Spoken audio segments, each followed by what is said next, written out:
دو سال د سر شهادتا یوسف گلو و دنوین ویره درباست بن. شهید یوسف گلو جیانا خواه جبو دازا کرد و کردستان آزاد بهراند و دنوا جواکی ده به آفرینر آشتیه هات بناف کرن.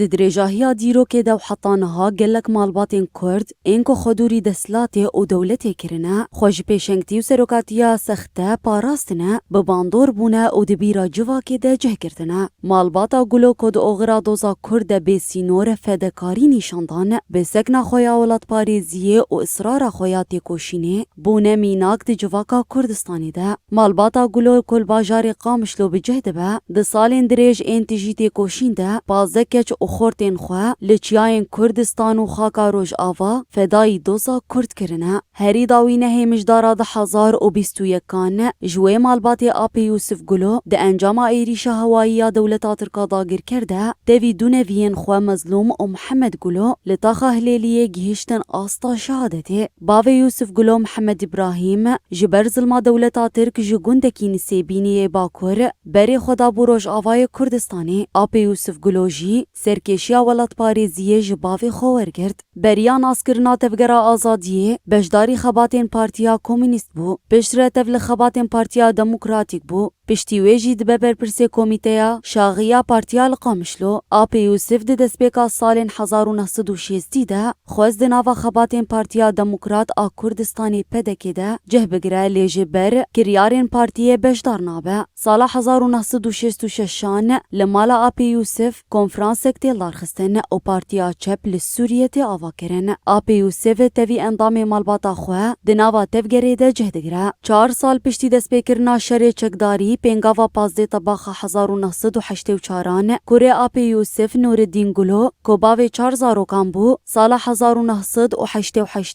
tev li nava refêngerî layên azadiyên Kurdistanê bû. Piştî têkoşîna 3 salan gihîşt asta şehadetê. Sala 2023 AP Yusuf tevî hin kesên din Partiya Yekîtiya Demokratîk PYD avakir. Di şoreşa 19 tîrmehê de jî ji kesên yekemîn ku Komîteya li hevanînê avakir. Civak û pêkhateyên herêmê nîzî hevkir û wekî afrînerê aştiyê hat binavkirin. AP Yusufiyê xwedî gotina heta avakirina welatekî azad em çiqasî fedekarî û têkoşînê bikin jî têrê nake. Xwedî li gotina xwe derket û heta şehadeta xwe pêşengtî kir.